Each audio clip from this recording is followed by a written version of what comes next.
Olá pessoal, boa noite. Estamos aqui hoje para mais uma live do tema Saúde e Segurança do Trabalho.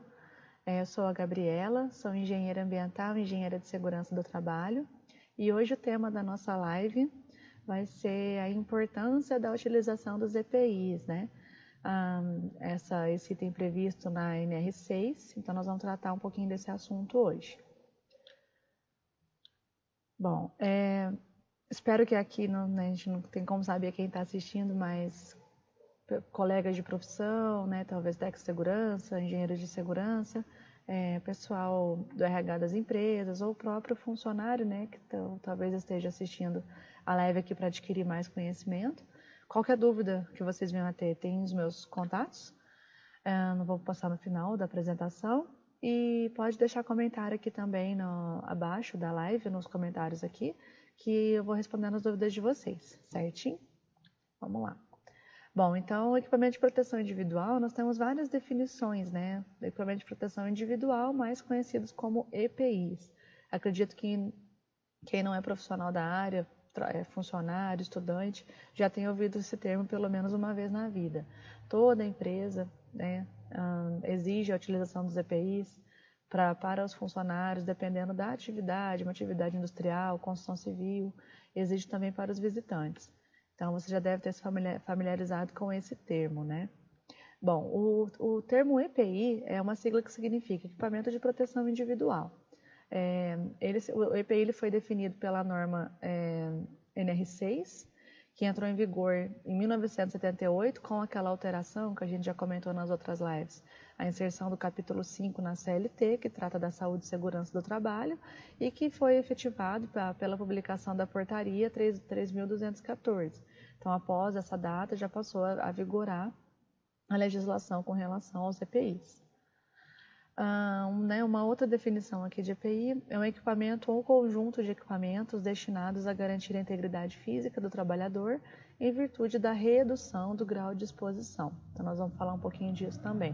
Reduzir o grau de exposição ao risco é o principal objetivo da utilização dos EPIs. Os EPIs eles não reduzem o risco ou o perigo, eles só apenas adequam o indivíduo ao meio ambiente e ao grau de exposição. Para você reduzir o risco ou a exposição, você tem que tomar outros tipos de medidas.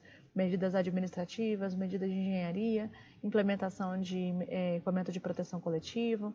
Então, o EPI é o último item da pirâmide, né, hierárquica da prevenção à exposição ao risco ou ao perigo. O que é EPI? O EPI é todo dispositivo ou produto de uso individual utilizado pelo trabalhador destinado à proteção de riscos suscetíveis de ameaçar a saúde e segurança do trabalho. Então, onde nós buscarmos a definição de EPI, cada local fala de uma forma, mas basicamente tem o mesmo significado, o mesmo sentido. Como a gente já comentou, o EPI, o principal objetivo dele é reduzir a exposição ao risco e ao perigo, né? Então, mas primeiro nós precisamos entender o que é risco. Tá? Dentro da área de segurança do trabalho, nós temos 5 tipos de risco. É o risco químico, o risco físico, químico, biológico, ergonômico e de acidente. Essas cores que eu coloquei aqui na apresentação não são, né, simplesmente ilustrativas, elas são realmente as cores que são utilizadas no mapa de riscos para identificação de quais os riscos que estão presentes no ambiente. Então, nós aderimos essas cores para o nosso dia a dia e para as demais áreas de segurança do trabalho também, não só para a elaboração do mapa de riscos. Aqui nós temos alguns exemplos de riscos, vou passar brevemente aqui com vocês. Risco físico, né, representado pela cor verde. Ruído, vibrações, radiações ionizantes, radiações não ionizantes, frio, calor, pressões anormais, umidade, são exemplos de riscos físicos. Exemplos de riscos químicos, né, que são representados pela cor vermelha. Poeiras, fumos, névoas, neblinas, gases, vapores, substâncias ou compostos com produtos químicos em geral. O risco biológico é representado pela cor marrom, então geralmente vai se tratar de vírus, bactérias, protozoários, fungos, parasitas e bacilos. Riscos ergonômicos representados pela cor amarela.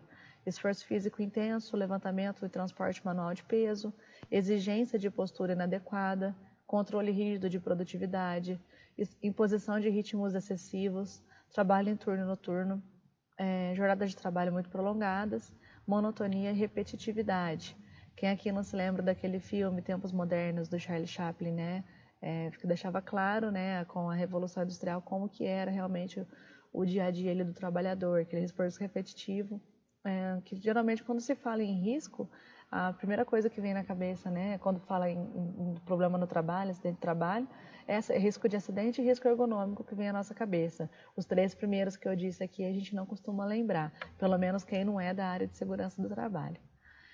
Temos também os riscos de acidentes, que são representados pela cor azul, que são os mais conhecidos, que seria a queda de mesmo nível, queda de nível diferente, queda de materiais, projeção de partículas, queimaduras, cortes, choque elétrico, acidente com membros superiores, acidentes automobilísticos, acidentes com partes mecânicas, probabilidade de incêndio, entre outros.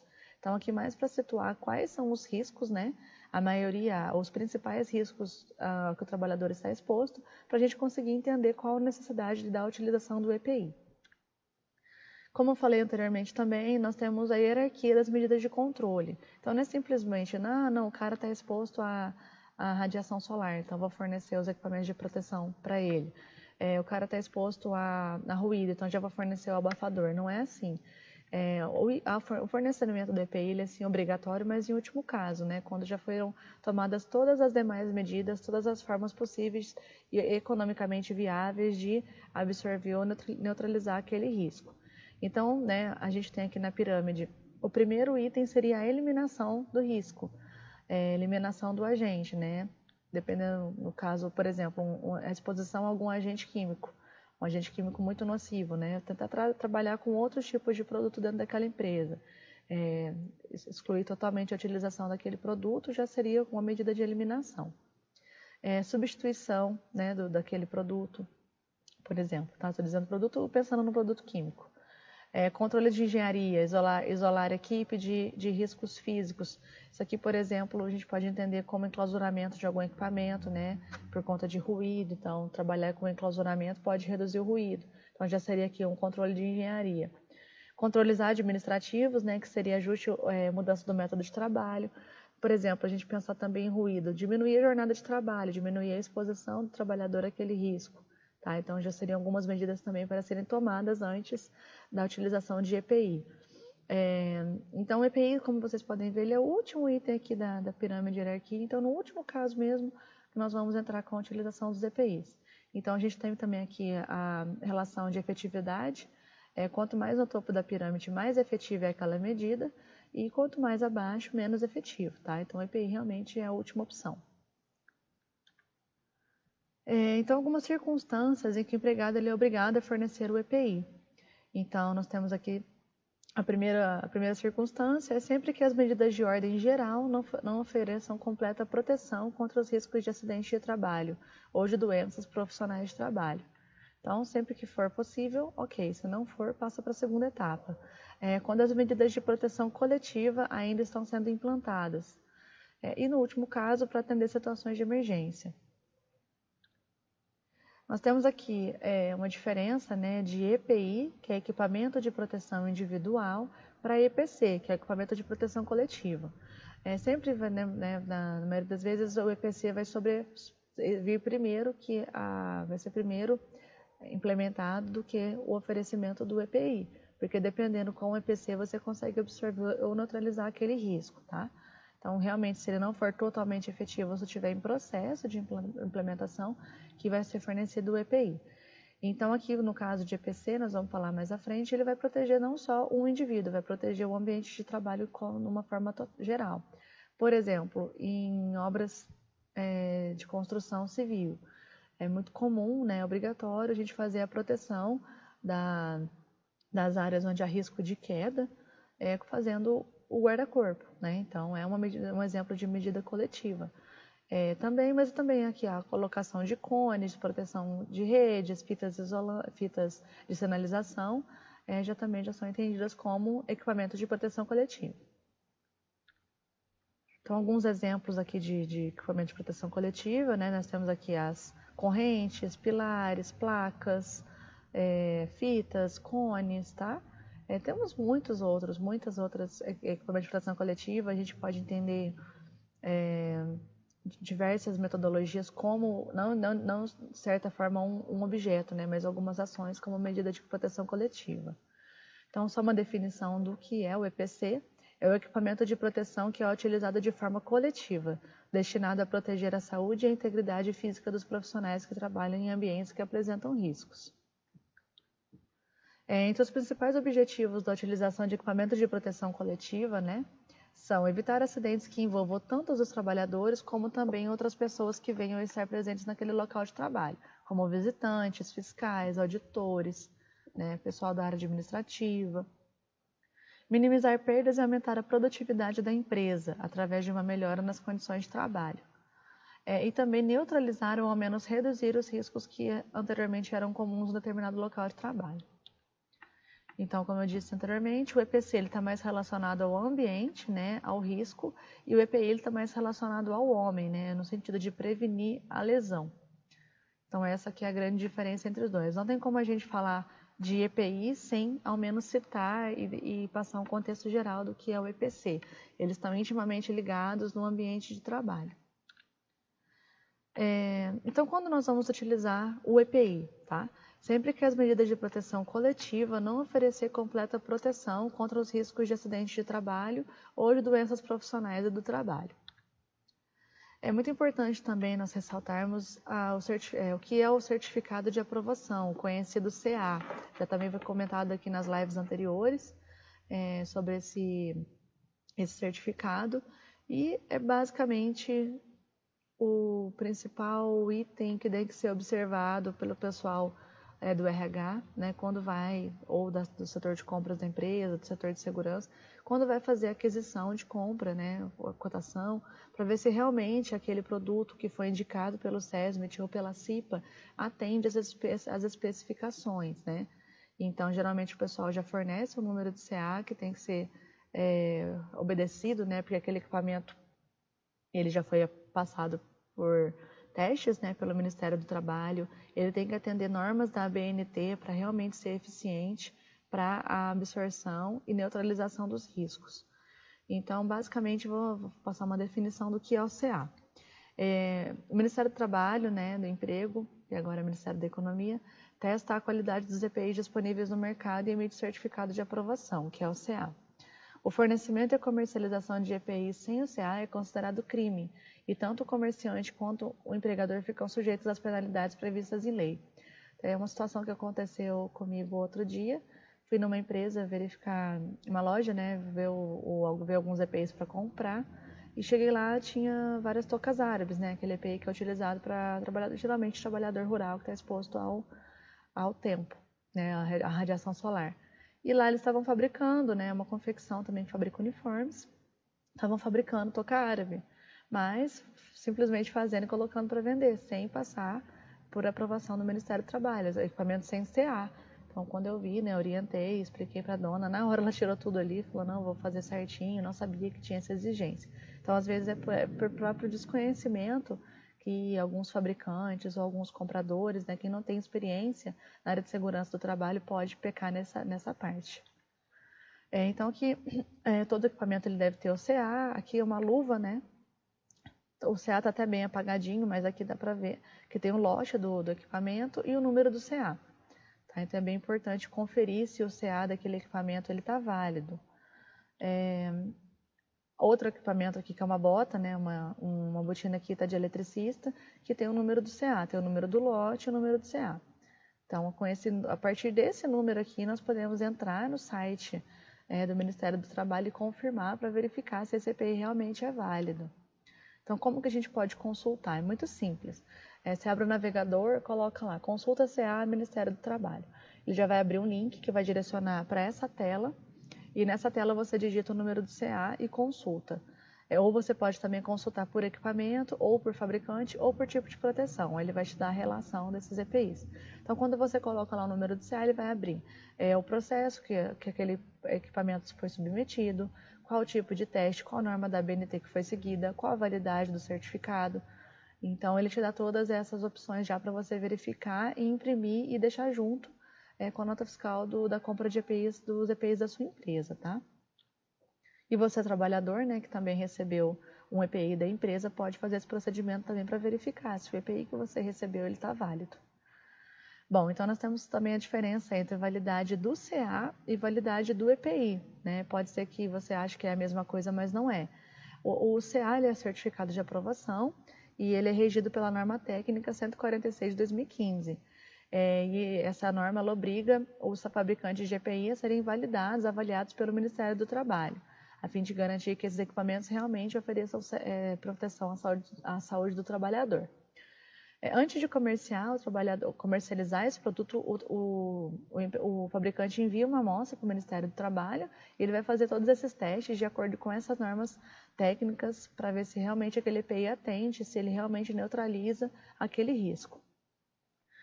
De modo, né, que depois de uma avaliação, o Ministério do Trabalho emite um certificado de aprovação com validade geralmente de 5 anos, em algumas situações pode ser diferente, exceto nos casos onde as análises forem realizadas em laboratórios fora do país. Aí, nesse caso, a validade é reduzida para 2 anos. Então, dali 2 anos ou 5 anos, o fabricante tem que submeter novamente esse produto para revalidar esse CA. E a validade do EPI já é a validade da vida útil do equipamento que vai ser utilizado. Então, não está relacionado ao teste que foi submetido. É a validade, o tempo de degradação daquele EPI. Igual a gente vai no supermercado, compra, né, um pacote de arroz, por exemplo, ele tem a validade, é a mesma coisa, né? O produto foi fabricado, ele também tem um tempo que tem que ser utilizado. Então, cada EPI pode ter um tempo diferente de descarte, né, com relação ao prazo do CA. Então, sempre tem que estar atento a esses 2 itens, não só olhar o CA, mas também olhar a validade do EPI. Então, sempre tem que ficar atento para ver, porque não, às vezes deixa passar a validade do equipamento, o equipamento foi fabricado há mais tempo, mas o CA ainda está válido, porque o CA não depende diretamente daquele lote, né? Aquele produto pode ser, o CA é referente ao processo produtivo, né? Aquele equipamento. Então, às vezes, aquele lote venceu, mas o CA ainda está válido, então tem que ficar atento a esses itens. Como que é feita, então, a seleção dos EPIs? Sou DRH da empresa, acho que eu não preciso de ninguém da área de segurança, não. Vou ali na loja, vou comprar um tanto de botina, um tanto de protetor auditivo e vou fornecer para os trabalhadores. Bom, não é assim, né? Para a gente saber qual EPI que é necessário para aquela função, nós temos que fazer uma prévia análise das atividades, avaliar o risco, como até foi comentado na live anterior, que foi sobre PPRA, e a partir daí a gente vai conseguir determinar quais são os EPIs que são obrigatórios. Eu digo PPRA, mas também pode ser os outros programas de gerenciamento de riscos que nós temos existentes na nossa vivência e da área de segurança. Essa análise de risco, né, ela é feita por função. Então, para cada função da empresa, vai ter os EPIs que são determinantes para aquelas atividades. Então, se o trabalhador é um eletricista, vai ter o grupo de EPIs que ele vai utilizar. Se é trabalhador, ele faz manutenção em alguma atividade, né, em telhado, por exemplo, vai estar mais relacionado ao trabalho em altura, então ele vai utilizar outros EPIs e assim em diante. Então, a seleção dos EPIs deve levar em conta, né, os riscos que o trabalhador está exposto, as condições do ambiente de trabalho, a parte do corpo a ser protegida, as características do corpo, as características fisiológicas do trabalhador, né, dependendo se for um trabalhador mais gordinho, mais baixinho, mais alto, mais magro, então nós temos que avaliar tudo isso. Se é mulher, se é homem, né? A implementação de medidas de proteção coletiva, sempre que as medidas de proteção coletiva não estiverem funcionando, para situações de emergência, seleção dos EPIs deve ser feita de maneira criteriosa e o EPI mal selecionado pode aumentar os riscos de acidentes. Então é sempre importante avaliar da melhor forma possível, né? Qual é o risco, qual o EPI, se aquele EPI realmente é efetivo para aquela função. Obviamente, não é sempre que a gente vai acertar. Às vezes a empresa compra um lote de óculos, por exemplo, e o trabalhador entrega para os seus funcionários, mas aquele óculos não é confortável, não está sendo protegendo o suficiente, né, aquele trabalhador. Então a gente tem que sempre ficar sempre atento, sempre atualizar, sempre buscar conversar com o trabalhador para ver se realmente aquele EPI está sendo efetivo, acompanhar a atividade, para ver se está sendo fácil utilizar. Às vezes ele não está usando, né, o funcionário não está usando, não é porque ele não quer, porque realmente não está tendo condições de usar aquele EPI. Está incomodando, está prejudicando o serviço. Então a gente tem que sempre observar. Então, também nós temos 5 classes aí de tipos, né, de proteção dos EPIs, que seria uma delas cabeça, olhos e ouvidos, uma outra troncos, membros superiores e inferiores, a pele, proteção respiratória e proteção para trabalho em altura. Para cabeça, olhos e ouvidos, né, a gente colocou alguns aqui, basicamente capacete, touca árabe, protetor auricular, óculos de proteção, tem diversos tipos de óculos aí, e protetor facial, por exemplo, né? Nós sabemos que temos diversos outros EPIs para proteger a cabeça, olhos e ouvidos. Proteção para tronco, membros superiores e inferiores, macacão de proteção, roupa para aplicação de defensivos, luvas, botinas, mangotes, perneiras também, né? Proteção da pele, creme solar, né? Nós só podemos utilizar o creme solar, luva química, que é muito utilizado também com pessoal de manutenção. Proteção respiratória, né? Aqui temos alguns respiradores da série dos PFFs, uma máscara semifacial, temos a máscara full face, dependendo da atividade também, né? Diversos outros protetores respiratórios.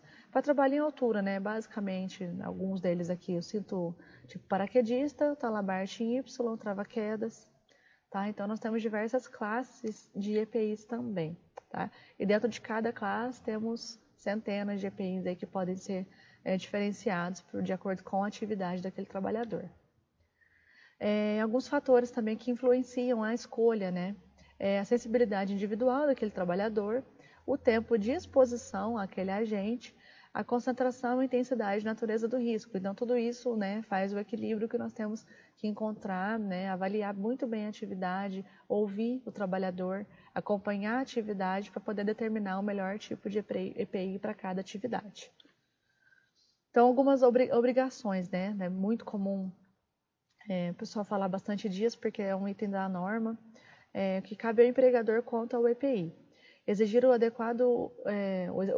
utilização do EPI adequada ao risco de cada atividade, exigir o uso, fornecer ao trabalhador somente o EPI aprovado pelo órgão nacional competente em matéria de segurança e saúde do trabalho, orientar e treinar o trabalhador sobre o uso adequado, guarda e conservação, substituir imediatamente quando for danificado ou extraviado, né? Então, por exemplo, furou uma luva, uma máscara estragou o elástico, por exemplo, um capacete fez a sua função e recebeu uma pancada e absorveu, né? Então, sempre a gente tem que fazer a substituição imediata desse EPI.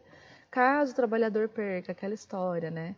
O trabalhador recebeu o EPI, assinou a ficha de entrega de EPI e perdeu, né? Nesse caso, a maioria das empresas age assim, entrega um novo EPI, mas desconta do trabalhador aquele novo EPI que foi entregue.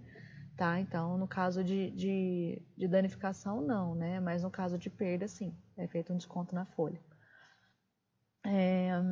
Responsabilizar-se pela higienização e manutenção periódica, né, daquele EPI e comunicar ao Ministério do Trabalho qualquer irregularidade observada com aquele EPI, para justamente fazer uma retificação, uma observação naquele processo que foi feito para a obtenção do certificado de aprovação. Então, se aquele EPI não cumpriu o seu objetivo, ele tem que passar por uma nova avaliação. Também cabe ao empregador, né, registrar o fornecimento do EPI em livros, fichas ou sistema eletrônico. O mais utilizado são as fichas de entrega, né, porque o trabalhador assina o recebimento, então o empregador tem como comprovar perante a auditoria e fiscalização que aquele EPI cumpriu a sua função. Preparar um formulário também com os dados, né, que seria, no caso, a ficha de entrega. Pelo menos, né, nome e endereço, tá? A gente costuma colocar CPF ou RG, data de entrega e de devolução do EPI, para comprovar que depois, por exemplo, de 4 meses da entrega daquele EPI, que é o tempo máximo que ele pode ser utilizado, que aquele EPI foi recebido pela empresa e que foi fornecido um novo EPI para aquele trabalhador. O tipo do EPI, respectivo número do CA e a assinatura do trabalhador, do empregador. Então, o empregador também tem que manter uma assinatura padrão naquela ficha para sempre comprovar que foi ele que realmente recebeu aquele EPI. E cabe ao empregado quanto ao EPI. Utilizar apenas para a finalidade que se destina, não utilizar bota de couro em ambiente úmido, né? Por exemplo, utilizar para esse caso uma bota de PVC, entre outros. Se responsabilizar pela guarda e conservação do EPI, comunicar ao empregador quando o mesmo está impróprio para uso, cumprir as determinações do empregador sobre o uso adequado. O uso inadequado, o não uso ou perda do EPI, o primeiro processo, a primeira coisa que é feita é uma advertência verbal. Então, você vai chamar o trabalhador, caso algum de vocês que estiver assistindo já tenha passado por essa situação, sabe o quanto é desagradável, Então, o encarregado, o gerente, o técnico de segurança vai chamar aquele trabalhador e falar, olha, você não está usando o EPI, o trabalhador dá a justificativa e fala, estou te dando uma advertência verbal. Se caso vier a acontecer, uma advertência por escrito vai ser a próxima opção. No caso, então, de uma advertência escrita, após, então, 3 advertências por escrita registrada, esse trabalhador ele pode ser demitido por justa causa, tá? Então, tem que tomar bastante cuidado, o trabalhador, para utilizar. Se caso não estiver utilizando o EPI por algum outro problema, não está machucando, não está oferecendo a segurança que deveria oferecer, não está neutralizando o risco, conversa com o seu encarregado ou com o técnico de segurança da empresa, com o representante da CIPA, e exponha a situação antes que acabe sendo o principal prejudicado, pode ser você. Não só, claro, pela suspensão ou pela demissão, mas pelo próprio acidente que pode vir a acontecer, certo? Pessoal, hoje foi isso, nosso tema de EPI. É um tema muito extenso. Se a gente for aprofundar muito, fica uma palestra aí, uma live de horas, Então a gente resume, fala os principais pontos, os principais tópicos, mas qualquer dúvida, estou à disposição para esclarecer. Aí estão os meus contatos. Muito obrigada pela atenção de vocês e uma boa noite.